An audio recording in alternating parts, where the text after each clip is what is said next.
রাজনৈতিক শিষ্টাচারের সব সীমা লঙ্ঘনের পর অবশেষে বাস্তবতা বুঝতে পারছে ভারতের রাজনীতিবিদরা। বাংলাদেশ নিয়ে নিজেদের ঝাঁঝালো বক্তব্যের নীতি থেকে সরে আসছেন নেতারা। অন্যতম বাণিজ্য অংশীদার এবং নিরাপত্তা নিশ্চিত করা বাংলাদেশকে যে গরম স্বরে আর দমানো যাবে না তা বুঝেই হয়তো সুর নরম করছেন পশ্চিমবঙ্গের মুখ্যমন্ত্রী মমতা বন্দ্যোপাধ্যায়। উল্টো বাংলাদেশের বিরুদ্ধে গুজব ছড়ানো হচ্ছে বলে বিজেপিকে দায় দিলেন এই নেত্রী। ভারত থেকে বাংলাদেশ বিষয়ে ভুয়া ভিডিও ছড়ানো হচ্ছে বলেও স্বীকারোক্তি তার। বাংলাদেশে সংখ্যালঘুদের নিরাপত্তায় শান্তিরক্ষী পাঠানোর দাবি জানিয়ে কিছুদিন আগেই তীব্র সমালোচনার মুখে পড়েন পশ্চিমবঙ্গের মুখ্যমন্ত্রী মমতা বন্দ্যোপাধ্যায়। অন্তর্বর্তী সরকারের পক্ষ থেকেও এই নিয়ে দিল্লিকে কড়া জবাব দেয়া হয়। তবে কয়েকদিনের মধ্যেই নিজের বলা কথা বদলে ফেললেন Mamata. Double million offer Walton fridge কিনে পেতে পারেন 20 লক্ষ টাকা, রয়েছে কোটি কোটি টাকার নিশ্চিত উপহার। সোমবার বিধানসভার ভাষণে বাংলাদেশ ইস্যু নিয়ে গণমাধ্যম এবং রাজনীতিবিদদের শান্ত থাকার আহ্বান জানান তিনি। এদিন বিধানসভার ভাষণে ভারতীয় রাজনীতিবিদ ও গণমাধ্যমকে বাংলাদেশ নিয়ে বিদ্বেষপূর্ণ মন্তব্য প্রচার থেকে বিরত থাকার ডাক দেন মমতা।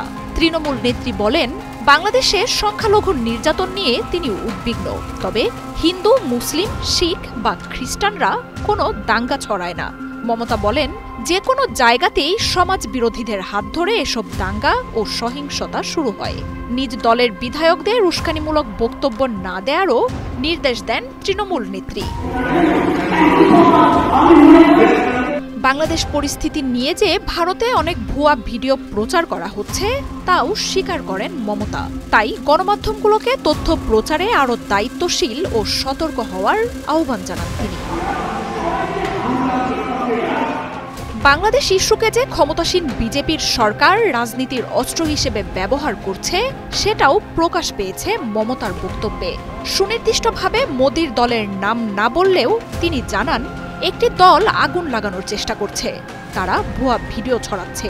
তবে এমন ইস্যু নিয়ে রাজনীতি করার চেষ্টা করলে যে নিজেদেরও ক্ষতি হবে সেই হুঁশিয়ারিও দেন মুখ্যমন্ত্রী। বাংলাদেশের প্রতিবেশী রাজ্য পশ্চিমবঙ্গের অর্থনীতিতে ঢাকার বড় অবদান রয়েছে।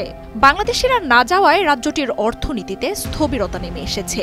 অপরদিকে বাংলাদেশকে পুঁজি করে কলকাতার রাস্তায় দাপট দেখাচ্ছে বিজেপির শুভেন্দু অধিকারী।